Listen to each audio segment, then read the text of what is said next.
క్రీస్తు ప్రభునందు ప్రియ సహోదరి సహోదరులారా, ఈనాడు మనము ప్రభు బప్తిస్మ ఉత్సవాన్ని జరుపుకుంటూ ఉన్నాం.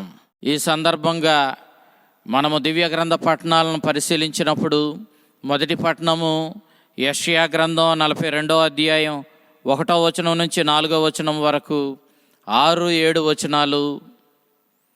సువిశేషం మత్తయి శుభవార్త 3వ అధ్యాయం 13వ వచనం నుంచి 17వ వచనం వరకు మనం ఆలకించాం.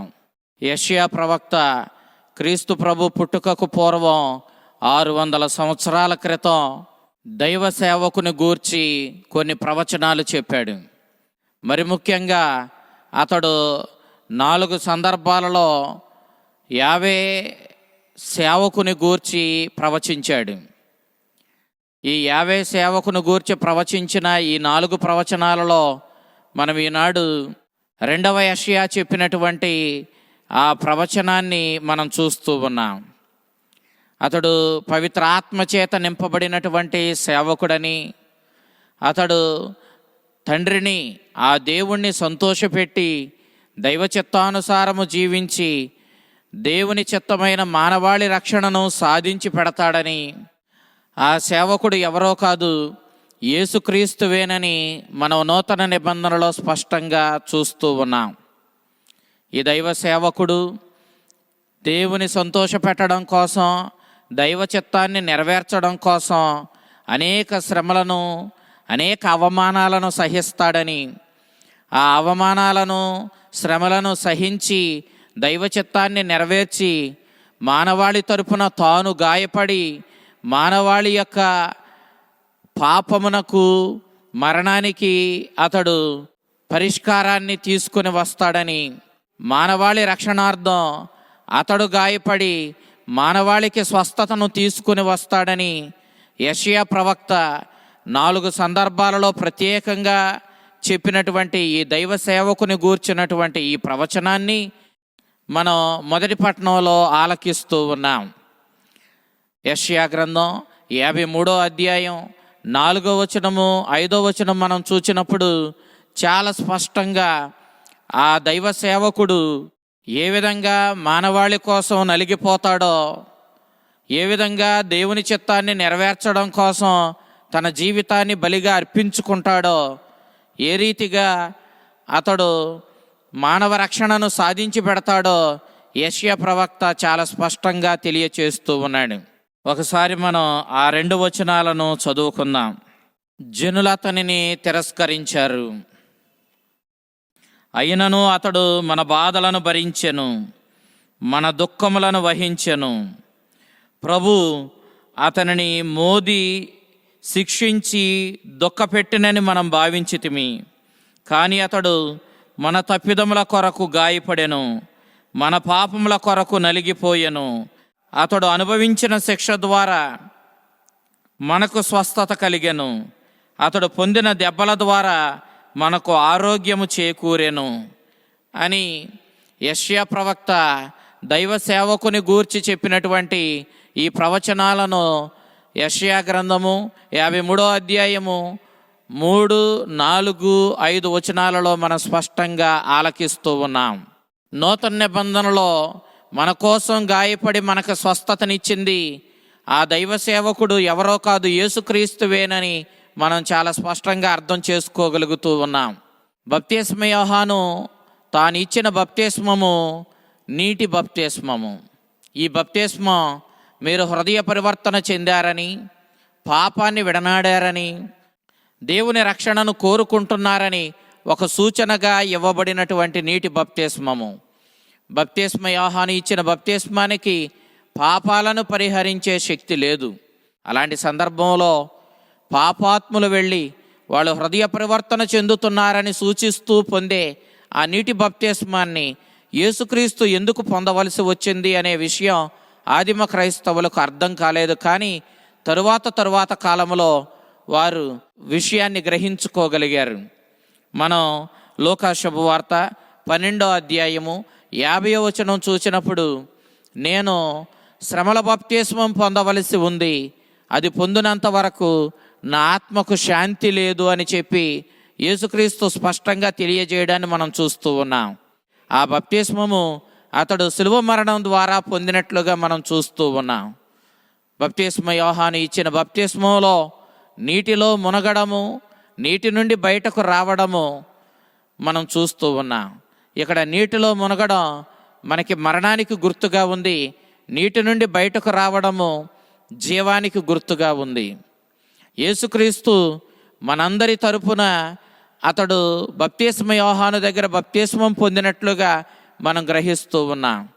మన పాప భారాన్ని వహించి మనల్ని పాపం నుండి, మరణం నుండి విడుదల చేసి మన తరపున దేవుని న్యాయాన్ని నెరవేరుస్తూ, దేవుని ఆగ్రహాన్ని చల్లారుస్తూ, మన తరపున మనశిక్షను వహిస్తూ యేసుక్రీస్తు పాపాత్ములమైన మనందరి తరపున శిలువపై మరణాన్ని పొంది, ఆ విధంగా అతడు శ్రమల బప్తిస్మాన్ని పొంది తద్వారా మనల్నందరినీ దేవుని యొక్క కృపకు, దేవుని యొక్క క్షమాపణకు, దైవపుత్రత్వానికి, ఆ శాశ్వతమైన పరలోక రాజ్యానికి వారసులుగా మార్చడానికి మన తరపున అతడు గాయపడతాడన్న విషయాన్ని నేడు ఈ పండుగ మనకు వెల్లడి చేస్తూ ఉంది.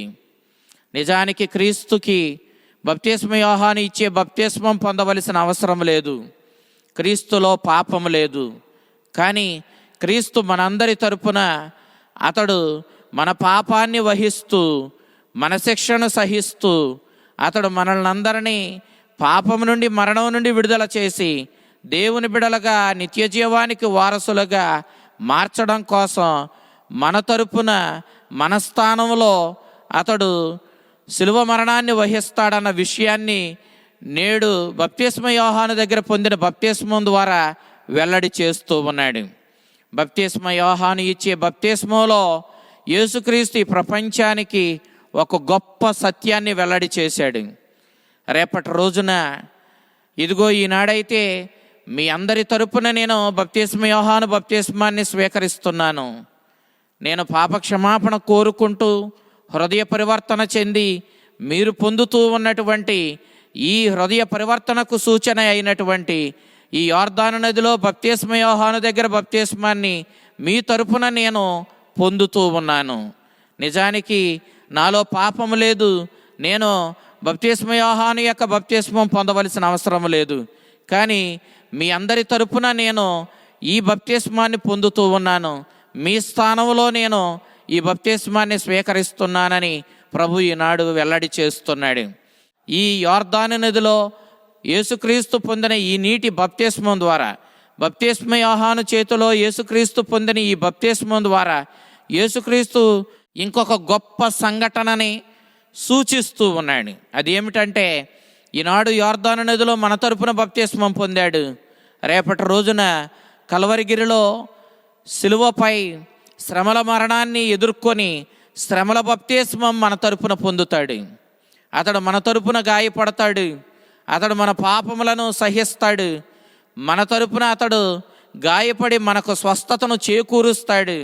మన పాప ఫలితంగా మనం పొందవలసిన శ్రమలను అతడు అనుభవించి, అతడు మన తరపున పాప ఫలితంగా వచ్చిన మరణాన్ని సహించి, అతడు మనల్నందరినీ నిత్య జీవానికి, పరలోకపు తండ్రి వారసత్వానికి మనల్ని నడిపిస్తాడు అన్న విషయాన్ని ఈనాడు ఈ బప్తిస్మము సూచిస్తూ ఉంది. కాబట్టి యేసుక్రీస్తు యోర్దాను నదిలో మునిగినప్పుడు అతడు తండ్రి చిత్తానుసారము మానవాళి రక్షణార్థం తండ్రి చిత్తాన్ని నెరవేర్చడం కోసం శిలువపై మరణించడాన్ని సూచిస్తూ ఉన్నాడు. నీటిలో మునగడం మరణానికి చిహ్నం, మరలా నీటి నుండి అతడు లేచి రావడం అతడు పొందిన పునరుత్థానానికి చిహ్నం. అతడు నీటి నుండి లేచి వచ్చి తండ్రి ఇచ్చేటటువంటి ఆ నిత్య జీవాన్ని, ఆ పునరుత్థానపు ఆశీర్వాదాలను స్వీకరిస్తాడు అని చెప్పి ఈనాడు యోర్దాను నదిలో తాను పొందిన బప్తిస్మం ద్వారా సూచిస్తూ ఉన్నాడు. యేసుక్రీస్తు తాను పొందిన ఈ బప్తిస్మంలో తండ్రితో మాట్లాడుతూ ఉన్నాడు. తండ్రి, నీ చిత్తాన్ని నెరవేరుస్తూ మానవ రక్షణ సాధించే ఈ ప్రయత్నంలో నేను నీ చిత్తానికే ప్రాధాన్యతనిస్తాను. మరణమైన జీవమైన నేను మాత్రం నిన్ను విడువను, నీ చిత్తాన్ని అశ్రద్ధ చెయ్యను. నీ చిత్తాన్ని నెరవేర్చి నీ చిత్తమైన మానవ రక్షణను సాధిస్తాను అని చెప్పి యోర్దాను నదిలో నీటి బప్తిస్మం ద్వారా యేసుక్రీస్తు తండ్రితో మాట్లాడుతూ ఉన్నాడు. యేసుక్రీస్తు తండ్రితో నోటి ద్వారా మాట్లాడలేదు, కానీ తాను నీటిలో మునిగి బప్తిస్మ యోహాను ఇచ్చిన బప్తిస్మం స్వీకరించి బయటకు రావడం ద్వారా, తండ్రి నీ చిత్తానుసారం మరణమైనా సహిస్తాను, నీ చిత్తాన్ని నెరవేర్చడమే నాకు ముఖ్యమని ప్రకటించాడు. అందుకే పరలోక తండ్రికి ఎక్కడ లేని ఆనందం కలిగింది. ఆకాశము నుండి తన ఆత్మను పావురం ఆకారంలో పంపించాడు. పవిత్రాత్మ పావురం ఆకారంలో యేసుక్రీస్తు మీదకు దిగి రావడాన్ని మనం చూస్తూ ఉన్నాం. పరలోకపు తండ్రి స్వరము, ఈయన నా ప్రియమైన కుమారుడు, ఈయన యందు నేను ఆనందభరితుడనైతిని అని ఆనందాన్ని పరలోకపు తండ్రి వెల్లడి చేయడాన్ని మనం చూస్తూ ఉన్నాం. ఈ రీతిగా పరలోకపు తండ్రి మానవ రూపంలో మనుజుల మధ్య జన్మించిన రెండవ వ్యక్తి అయినటువంటి సుతుడైనటువంటి దేవుడు తన ఆత్మను పావురం ఆకారంలో పంపించి పితాపుత్రుల ప్రేమబంధమైనటువంటి పవిత్రాత్మను మనం ఇక్కడ చూస్తూ ఉన్నాం. ఈ విధంగా పిత, పుత్ర, పవిత్రాత్మలు ఒకే సర్వేశ్వరుడు ముగ్గురు వ్యక్తులుగా మనకు వెల్లడి చేసుకున్నటువంటి ఈ గొప్ప సత్యాన్ని ఈనాడు మనం స్పష్టంగా గ్రహించగలుగుతూ ఉన్నాం. అందుకే క్రీస్తు బప్తిస్మం ద్వారా తండ్రిని సంతోషపెట్టాడు. అతడు నిజమైన బప్తిస్మం శిలువపై సహించాడు. ఆ తండ్రి చిత్తాన్ని నెరవేర్చడం కోసం తండ్రికి ప్రాధాన్యతనిచ్చి మరణాన్నైనా సహించాడు. తద్వారా తండ్రిని ఆనందపెట్టాడు. ఈయన నా ప్రియమైన కుమారుడని యోర్దాను నదిలో ప్రభు ప్రకటించాడు. కానీ ఇక్కడ క్రీస్తు శిలువపై మరణించి భూస్థాపితం చేయబడినప్పుడు యేసుక్రీస్తును మరణం నుండి లేవనెత్తి, ఈయన నా ప్రియమైన కుమారుడు, సమస్త సృష్టికి ఇతడే ప్రభు అని దేవుడు ప్రకటించినట్లుగా మనం ఇక్కడ అర్థం చేసుకోవాలి. నిజంగా పరలోకపు తండ్రిని క్రీస్తు శిలువ శ్రమల బప్తిస్మం ద్వారానే సంతోషపెట్టిన విషయాన్ని మనం గ్రహించాలి. ప్రతి బప్తిస్మము మనల్ని ఈ లోకపు పాప ఆకర్షణలకు, పాపానికి మనల్ని చనిపోయిన వారిగా చేస్తుంది. మనకి క్రొత్త జీవితాన్ని ఇస్తుంది. ఈ క్రొత్త జీవితము దేవునికి చెందిన జీవితము, దేవుణ్ణి సంతోషపెట్టు జీవితము. అందుకే ప్రతి బప్తిస్మం ద్వారా మనము ఈ లోకానికి, దీని పాప ఆకర్షణలకు మనం చనిపోతూ ఉన్న నూతన జీవితం, మనం దేవుని యందు జీవిస్తూ ఉన్న దైవ చిత్తాన్ని నెరవేర్చడం కోసం మనం బ్రతుకుతూ ఉన్నా, ఆ దేవుని సంతోషపెట్టడం కోసం దేవునిలో ఒక నూతన జీవితాన్ని మనం జీవిస్తూ ఉన్నామన్న విషయాన్ని మనం మరువరాదు. ఈ సందర్భంలో మనము మన బప్తిస్మాన్ని జ్ఞాపకం చేసుకుందాం. మనం కూడా దేవుని సేవకులము. దేవుడు మనల్ని తన కుమారుని శ్రమల మరణం ద్వారా రక్షించాడు. తన ప్రియమైన బిడ్డలుగా మనల్ని మార్చుకున్నాడు. జ్ఞానస్నానంలో తన ఆత్మను మనకిచ్చి, మన శరీరాలను తన ఆత్మకు ఆలయాలుగా మలచి మనల్ని దైవ పుత్రత్వానికి, ఆ నిత్య జీవానికి వారసులుగా మార్చుకున్నాడు.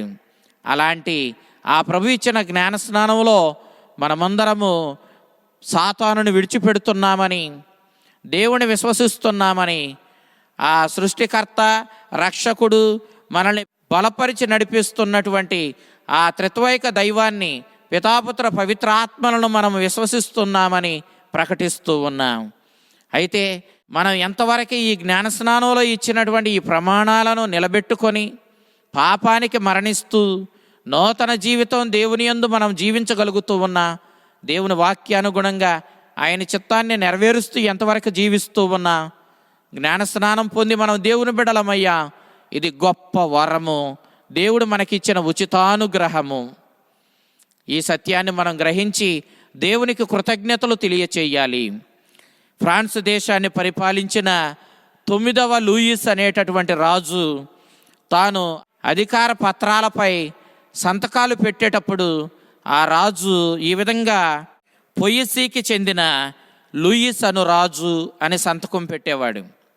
అది గమనించిన కొందరు, అయ్యా నీవు రాజపట్టాభిషేకం పొందింది రీమ్స్లో, రీమ్స్ నగరంలో నీవు రాజపట్టాభిషేకాన్ని పొందావు, మరి రీమ్స్కు చెందినటువంటి లూయిస్ అను రాజును అని సంతకం పెట్టకుండా పొయ్యిసీకి చెందినటువంటి లూయిస్ అనే రాజునని ఎందుకు సంతకం పెడుతున్నావని వాళ్ళు ఆ రాజును అడిగారు.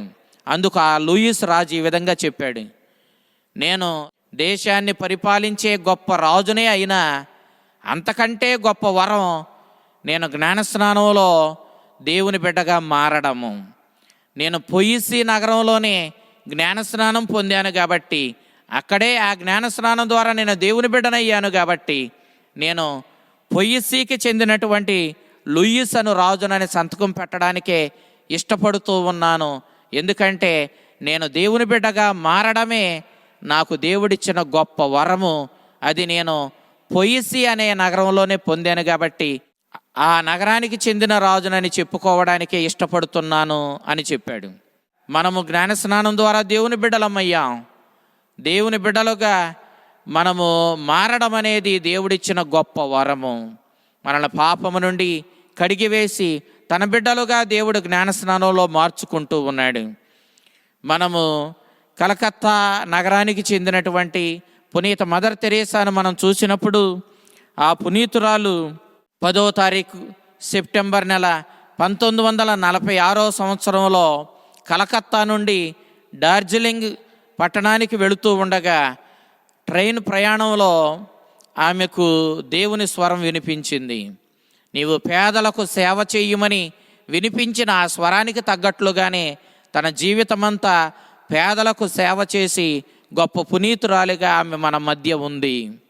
యేసుక్రీస్తునకు కూడా యోర్దాను నదిలో బప్తిస్మం పొంది, తండ్రి నీ చిత్తానుసారం జీవిస్తా, మరణమైనా నిన్ను విడిచిపెట్టనని చెప్పినప్పుడు పరలోకపు తండ్రి ఆనందిస్తూ, ఈయన నా ప్రియమైన కుమారుడని ఆనంద తైలంతో ఆయనను అభిషేకించి పవిత్రాత్మను ఆయన పైకి పంపించి, ఈ ప్రపంచానికి నా కుమారుడు మీ మధ్య జీవించాడని గొప్ప సాక్ష్యం పలుకుతూ ఆ పరలోకపు తండ్రి ఈ సృష్టికి తన కుమారుడు మీ మధ్య జీవించాడని ప్రకటించాడు. ఎప్పుడైతే ఈ ఆనంద తైలాభిషేకాన్ని క్రీస్తు యోర్దాను నదిలో పవిత్రాత్మ చేత పొందాడో, అప్పటి నుండి తాను పొందినటువంటి ఆ అభిషేకానికి తగ్గట్టుగా, తాను విన్న ఆ స్వరానికి తగ్గట్లుగానే క్రీస్తు జీవించాడు. తద్వారా తండ్రి చిత్తాన్ని నెరవేర్చి మనల్ని అందరినీ దేవుని బిడ్డలుగా, రక్షణ పొందిన బిడ్డలుగా మార్చాడు. మనం కూడా జ్ఞానస్నానం పొందినప్పుడు, గురువు నీవు ఈనాడు దేవుని బిడ్డవవుతూ ఉన్నావు, పాపాన్ని విడనాడి పవిత్రమైన దేవుని వాక్యానుగుణంగా జీవించమని మనల్ని అందరినీ ప్రోత్సహిస్తూ ఉన్నాడు. దేవుని ఈ సందేశానుసారము మనం పాపాన్ని, సాతానుని, దాని ఆకర్షణలను విడిచిపెట్టి దేవునికి తగ్గ ప్రియమైన బిడ్డలుగా జీవించవలసినటువంటి ఆ కర్తవ్యాన్ని మనమందరం కూడా స్వీకరించాలి. పునీత ఆంబ్రోస్ గారు ఈ విధంగా చెప్తూ ఉన్నాడు, మనం జ్ఞానస్నానం పొందడం ద్వారా గొప్ప మహోన్నతమైనటువంటి సమాజంలోనికి వారసులుగా స్వీకరించబడుతూ ఉన్నాం. సకల పునీతులతో, దేవదూతలతో కలిసి ఆ దేవుణ్ణి ఆరాధించి ఆ పరలోకపు పౌరసత్వాన్ని మనం పొందుతూ ఉన్నా, ఆ పరలోక రాజ్యానికి వారసులమవుతూ ఉన్నాం. ఇంతటి భాగ్యాన్ని జ్ఞానస్నానం మనకిస్తూ ఉంది. మనం జ్ఞానస్నానంలో పొందిన పవిత్రాత్మకు తగ్గట్టుగా మనమందరమే మన జీవితాలు మలుచుకొని సాతానుని, దాని క్రియలను, దాని ఆకర్షణలను విడిచిపెట్టి దేవుని వాక్యానుగుణంగా దేవుని చిత్తానికి ప్రాధాన్యతనిస్తూ జీవించి మనం నిజమైన దేవుని బిడ్డలుగా మనం జీవించినప్పుడు దేవుడు మన విషయంలోనూ ఆనందిస్తాడు. ఈయన నా ప్రియమైన కుమారుడు, ఈమె నా ప్రియమైన కుమార్తె అని చెప్పగలుగుతాడు. ఆ విధంగా క్రీస్తుని యొక్క బప్తిస్మోలో దాగి ఉన్నటువంటి ఈ సత్యాన్ని గ్రహించుకొని, ఏ విధంగా క్రీస్తు తండ్రి చిత్తానికి తనను తాను పూర్తిగా సమర్పించుకున్నాడో గ్రహించుకొని, మనల్ని మనం మన జీవితాలను దేవునికి అర్పించుకొని మన జీవితాలను క్రీస్తు వలె ధన్యం చేసుకుందా.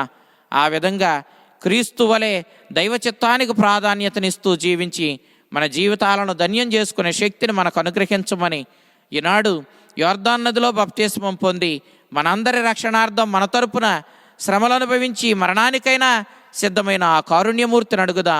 ఆ కరుణామయుడు మిమ్ములను, మీ కుటుంబాలను తన రక్షణానుగ్రహాలతో నింపి కాచి కాపాడునుగాక. ఆమెన్.